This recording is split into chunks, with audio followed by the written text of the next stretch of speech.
어느 모 세미나에서 강인수 현대경제연구원 원장님이 2019년 국내 국외 경제 전망을 이렇게 발표했습니다. 소득 증가 부진, 가계 부채 리스크, 건설 경기 둔화 등 내수 부진으로 3년 연속 2%대 저성장률을 기록할 것이라고 전망을 했어요. 2019년을 맞이하는 우리나라 경제 그렇게 밝지가 않습니다. 상당히 어둡게 전망을 내다보았어요. 제가 이 소식을 듣고 나서 2019년도 목회의 계획을 세우면서 우리나라 경제가 이렇게 어둡고 캄캄할 때에 제일 먼저 교회를 위해서 무엇을 해야 할까 고민하다가 그래, 기도하자. 기도해야겠다. 기도해 주어야겠다. 사업하시는 분들, 기업하시는 분들, 장사하시는 분들을 위해서 기도해 주어야겠다 생각하여, 그래서 제가 지난달부터 우리 교회 주보에 사업하시는 분들, 기업하시는 분들, 장사하시는 분들에게 신방 강구를 했습니다. 전 세계적으로 경제 한파가 몰려오면서 우리나라도 어려워지니까 이럴 때 적어도 우리 교회 다니는 성도들에게는 이런 경제 한파가 몰려오지 아니하도록 미리 영적인 방어막을 치기 위해서 제가 새해 1월달, 2월달에 우리 교회 기업하시는 분들, 사업하시는 분들 찾아가서 기도해 주려고 합니다. 요즘 우리나라에 제일 많이 팔리는 약이 무엇인지 아십니까? 1위가 타이레놀, 2위가 뺨약, 3위가 감기약이라고 합니다. 모든 사람들이 다 머리가 아프고 마음이 복잡하고 어지러워지고 있습니다. 어제 뉴스를 보니까 지난 12월 달부터 사람이 가장 많이 찾는 곳이 어디인가 하니 술집, 그리고 두 번째가 점집이더라고요. 점집. 2019년 한 해 운수를 알아보는 점집. 여러분, 점집 하니까 우리나라 독립투사였던 백범 김구 선생, 어렸을 때 소년 시절에 꿈이 관상쟁이였대요. 관상. 사람의 관상을 보는 관상쟁이였대요. 왜냐하면 그 옛날에 출세할 수 있는 비결이 뭐냐면 과거를 봐서 합격을 해서 그래야 출세를 할 수 있는데, 근데 그 당시에 이 정치가 부패해서 아무리 과거를 잘 보아도 이 가난한 사람들, 자신처럼 이 출신이 형편이 없고 가난한 사람들은 아무리 공부를 해도 과거를 봐도 급제를 할 수가 없더래요. 그래서 어떻게 하면 내가 먹고 살 수 있을까 하다가 어렸을 때 아버지가 농담처럼 관상쟁이가 되면 돈 걱정 안 하고 살 수 있다고 해서 이 백범 김구 선생이 그때부터, 어렸을 때부터 관상 공부를 했다는 거예요. 관상 공부. 한참 뭐 이런 책도 저런 책도 공부를 많이 하면서 이제는 다른 사람의 얼굴을, 관상을 봐줄 만한 수준이 되었을 때 1차적으로 거울을 갖다 놓고 자신의 얼굴을, 자신의 관상을 보았답니다. 여러분도 뭐 매체를 통해서 우리 김구 선생님 얼굴을 보시면 아시겠지만 백범 김구 선생님의 얼굴이 괜찮나요? 이걸 흉보는 건 아니지만 그래도 조금 그렇잖아요. 네? 얼굴이 이렇게 생기셔가지고 얼굴 좀 삐뚤삐뚤하면서 이게 좀 울퉁불퉁 하잖아요. 자신이 거울을 보고 자신의 얼굴을 보니까 이 관상이 매우 불길하고 흉한 관상이더라고요. 관상 공부를 하고 나서 제일 먼저 거울을 갖다 놓고 자신의 얼굴 보니까 이 관상이 잘 되는 관상이 아니라 매우 흉하고 불길한 관상이더래요. 그래서 실망을 하고 있는데 어느 날 어떤 책을 보니까 이런 글귀가 쓰여져 있더래요. 관상보다 색상이 더 좋고 색상은 심상만 못하다. 여러분 이게 무슨 말인 거 아니? 아무리 얼굴이 좋게 생겼다 하더라도 몸 전체가 늠름하고 건강한 것만 못하고 아무리 몸이 건강하게 잘생겼다 하더라도 마음이 잘생긴 것만 못하다. 심상의 문제다. 그 말 듣고 관상을 그만두었더래. 사주팔자라는 말이 있죠. 사주팔자. 태어난 년, 월, 일, 시를 가지고 거기다가 팔자를 붙여서 자신의 조상들의 사주와 연결을 하여 자신의 운명을 알아보는 게 사주팔자예요. 근데 이런 사주팔자에서도 이런 말을 해요. 사주팔자에서 제일 안 좋은 게 뭐냐면 삼재를 만나는 거예요. 삼재. 이 삼재가 뭐냐 하면 화재, 수재, 풍재예요. 뭐라고요? 화재, 수재, 풍재. 화, 불화자. 불을 만나는 거예요. 수, 물을 만나는 거예요. 풍, 바람을 만나는 거예요. 태풍 그런 거예요. 이 삼재를 만나는 게 제일 불행한 건데 사주팔자를 보다가 삼재가 온다고 하면 수많은 사람들이 그것을 숙명론으로 여기고 받아들인다는 겁니다. 대부분 관상이나 사주팔자를 보는 사람들은 큰 어려움이 오면 그것을 벗어나가기보다는 겁먹고 두려워서 부적을 사거나 어디 용하다는 사람을 불러놓고 구술한다는 거예요. 자신의 의지를 가지고 거기서 벗어나려고 하는 것이 아니라 마치 운명처럼 여기면서 받아들이면서 어떻게 부적이나 붙이고 구신한다는 거예요. 그러면 우리 기독교는 하나님을 믿는 사람은, 우리 예수님을 믿는 사람은 이런 숙명이나 업보, 운명, 관상이니 사주팔자니 삼재니 이런 것을 인정하지 않습니다. 할렐루야. 보십시오. 성경을 보십시오. 성경에 어디 업보가 있고 성경에 어디 운명이 있고 성경에 어디 관상이 있고 사주팔자가 있습니다. 여러분 성경을 보면 창세기부터 요한계시록까지 뭔 폭이니 낙담이니 낙심이니 절망이니 업보니 운명이니 이런 단어가 나오지 않아요. 성경을 보면 하나님께서 아무리 힘이 들고 어려워도 이렇게 말씀을 하세요. 마음을 굳세게 하라. 마음을 담대히 하라. 두려워하지 마라. 일어나라. 믿는 자에게는 능치 못함이 없으리라. 할렐루야. 이렇게 소망의 말씀을 해주세요. 아무리 큰 풍랑이 오고 사막이 오고 얼굴이 못생기고 앞길이 캄캄하다 하여도 운명이니 순명이니 업보니 이런 말을 하지 않고 일어나라. 마음을 강하게 하라. 담대하라. 굳세게 하라. 이렇게 말씀을 해주고 있어요. 제가 그동안 목회를 하면서 수많은 성도들을 만나면서 신방을 하면서 얻은 한 가지 축복의 기준이 있습니다. 잘 되는 사람들, 하나님의 축복을 누리는 사람들, 그 축복이 쉽게 거저 온 것이 아니더라고요. 우리는 하나님의 축복이 복받는 사람들이 복의 근원이 쉽게 거저 얻은 줄 알지만 그렇지가 않아요.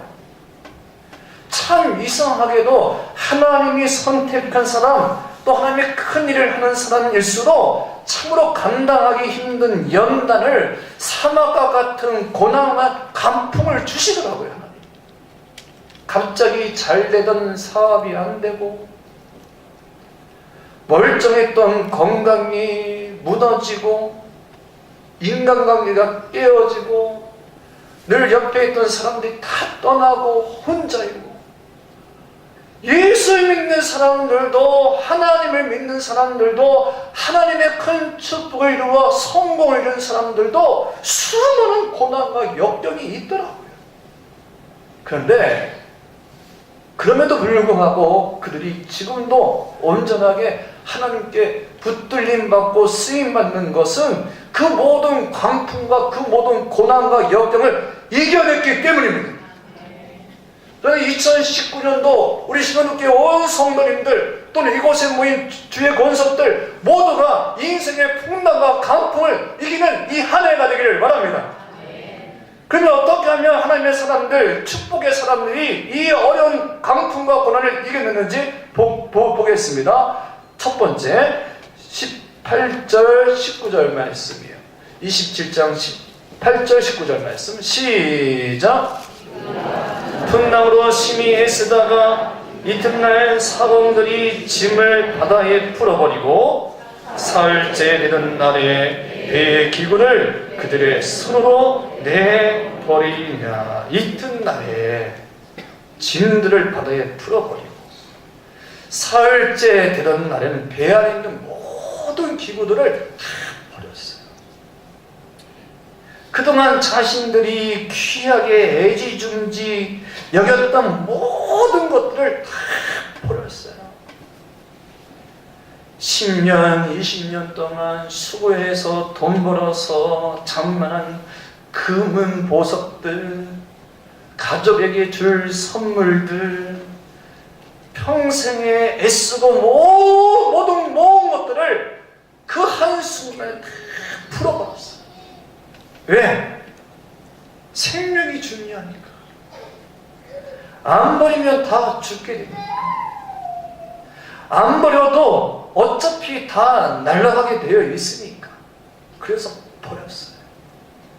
여러분, 2019년도 우리 모든 성도님들 하나님의 도우심을, 하나님의 축복을, 구원의 은총을 입으시려면 버려야 할 때 버려야 합니다.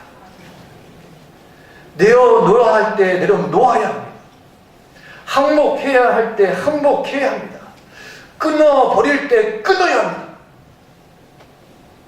미련 두지 마세요. 고집 부리지 마시고 저기 롯의 아내처럼 그냥 뒷걸음치면서 그거 마음에 들어가지고 그냥 저거 어떻게 하면서 뒷걸음치면서 뒤돌아보지 마시고 여러분 끊어버릴 때 끊어버려야 하고 버려야 할 때 버려야 2019년도 이 인생의 풍랑을 이길 수 있어요. 제가 언젠가 말씀을 드렸습니다만 이 시간 이름만 되면 다 아시는 목사님이신데 이 목사님의 신학교 동기 가운데 한 분이 신학교 3학년 때 새벽 기도가 너무 힘들대요. 너무 힘들어서 신학교를 그만두겠다 하더랍니다. 다른 건 다 하겠는데 새벽 기도만큼은 못하겠더래요. 새벽잠이 너무 많아서 새벽 기도만큼은 못하겠다고. 주의 종이 되려면 새벽 기도를 해야 되는데 새벽잠이 너무 많아서 새벽 기도가 너무 힘이 들어서 못하겠다고 신학교 3학년 때 신학교를 그만두고 그냥 직장생활을 했어요. 근데 이분이 영어를 잘했나 봐요.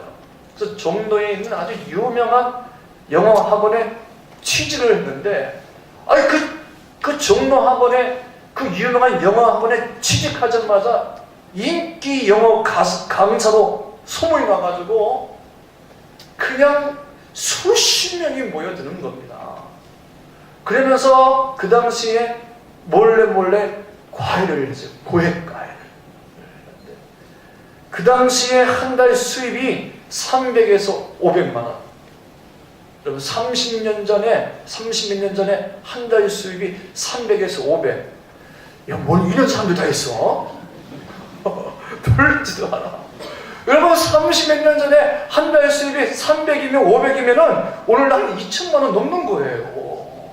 그런 돈을 벌었단 말이에요. 엄청나게 잘 나가는 학원 강사가 돼서 고액 과외 수업을 하면서 돈을 긁어 모았어요. 그런데 어느 날 갑자기 전세라는 성을 가진 대통령이 나타나서 몰래 가해하는 사람들을 잡아가는 겁니다. 이때부터 이분이 도망다니기 시작했어요. 그러면서 몰래 새로운 일을 하겠다고 시작했다가 자신이 번 모든 돈을 다 까먹고 십몇 년 만에 목회를 하겠다고 신학교에 재입학을 했더랍니다. 그래서 그 사실을 아는 목사님이 야, 너 새벽기도 하기 싫다고 신학교 나간 놈이 왜 들어갔냐? 하고 물었더니 이 목사님의 친구분이 매우 의미심장한 말을 하셨는데 아마무기 목사야, 내가 말이지 새벽기도 짐 벗으려고 세상에 나갔다가 세상에 있는 모든 짐에 다 나에게 오더라. 내가 그 세상 모든 짐에 깔려 죽어버렸다.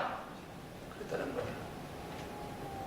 여러분, 2019년도가 우리 모두에게 축복의 해가 되려면 버릴 것을 과감하게 버려야 합니다. 끊어야 할 것을 과감하게 끊어야 합니다. 미련 두지 말고 과감하게 버릴 것을 버려야 합니다. 두 번째, 시작. 9절에서 11절 말씀이에요. 27장 9절에서 11절 말씀 시작.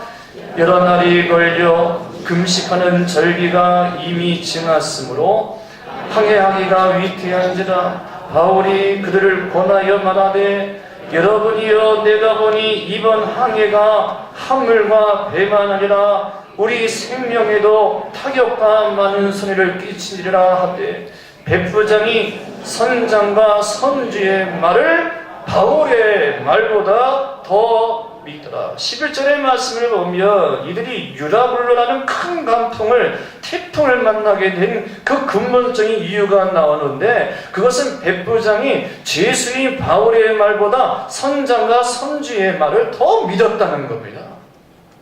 하나님의 사람이 바울의 말보다 바다에 대하여 경험이 많은 선장과 돈 많은 힘이 센 선주의 말을 더 믿었다는 거예요. 여러분, 우리도 마찬가지예요. 우리 역시 이 땅에 살아가려면 경험이 중요하고 노하우가 중요하고 정보가 중요하고 그 일에 대한 전문 지식이 중요하고 자본이 중요하고 과학적 기술이 중요하죠. 그래서 될 수 있으면 우리는 전문가의 말을 들어야 돼요. 답시다. 약은 약사에게, 병은 의사에게. 다시 한번, 약은 약사에게, 병은 의사에게. 이게 뭐예요? 전문가. 각 분야의 전문가가 있으니까 전문가의 말을 들어야 한다는 거 아니겠어요? 그리고 나이 많으신, 경험 많으신 사람이 이야기를 귀담아 들어야 하지 않겠어요? 그런데 여러분, 제가 이 시간 말씀드리고 싶은 것은 그 모든 일의 전문가인 사람들 역시 하나님이 함께 하셔야 한다는 겁니다. 그 전문가인 역시 그 사람들도 하나님의 말씀을 들어야 한다는 거예요.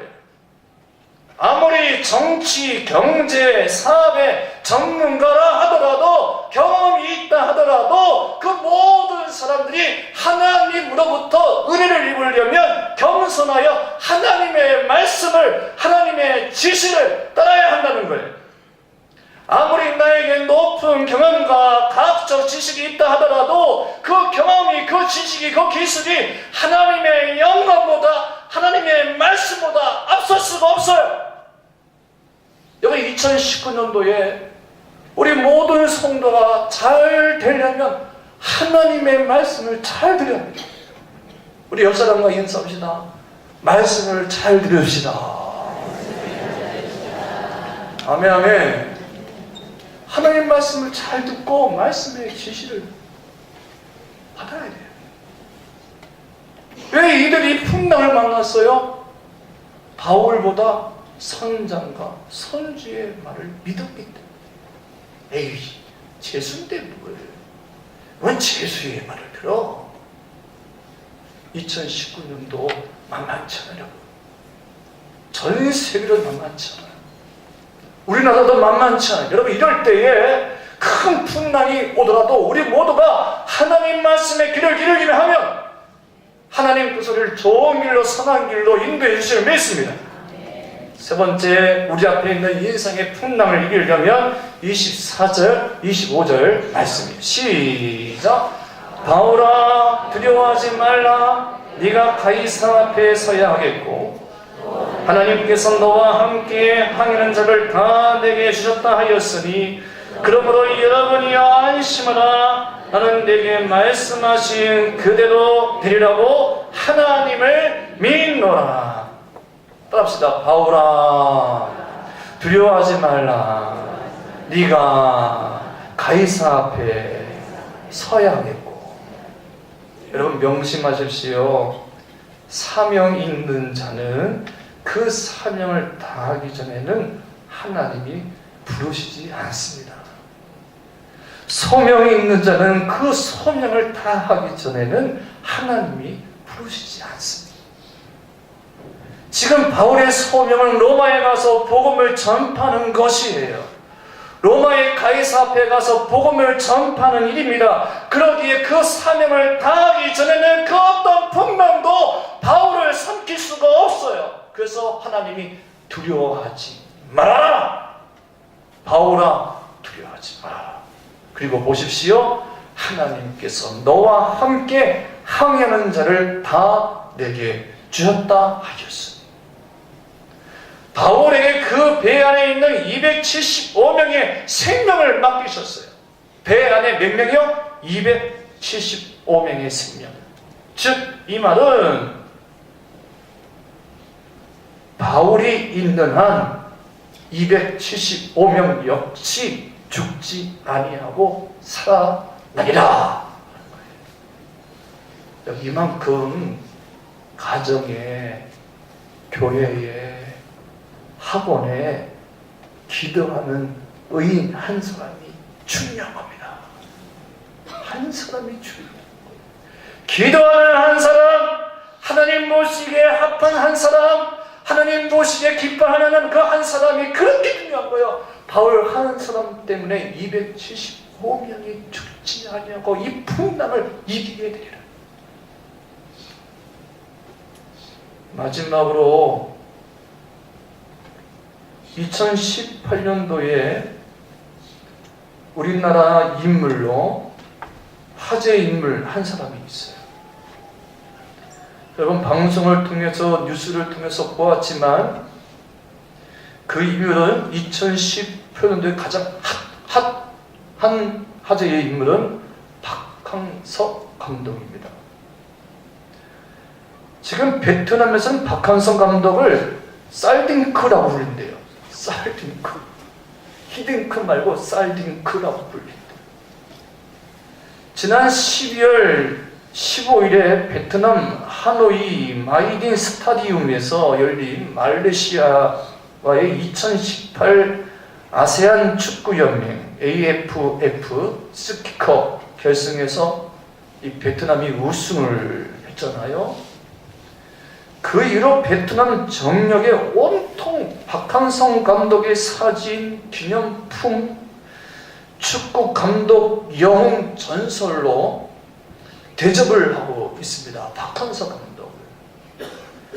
이 박항서 감독으로 인하여 베트남에 있는 우리나라 한국 기업이 연 매출이 3배, 4배로 뛰었다 하는 거예요. 할렐루야! 아멘 좀 해봐요. 제 동생이 지금 오리온 감자 연구소에 있는데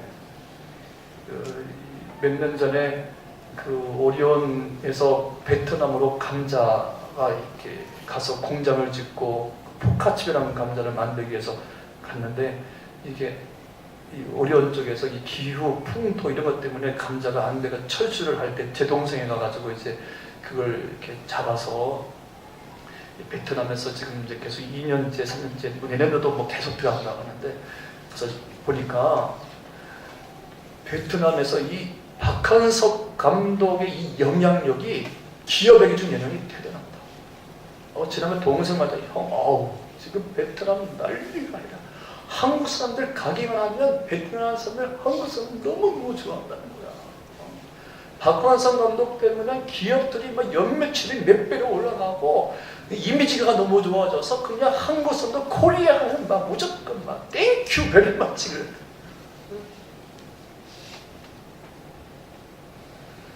그동안에 그 어떤 정치인들도 외교관들도 사업가들도 하지 못했던 것을 이 박한석 감독이 베트남에서 이루고 있어요. 그러니까 여러분, 이렇게 베트남에서 큰일을 해낸 이 박한석 감독이 매우 신실한 크리스찬이라는 걸 여러분 아십니까?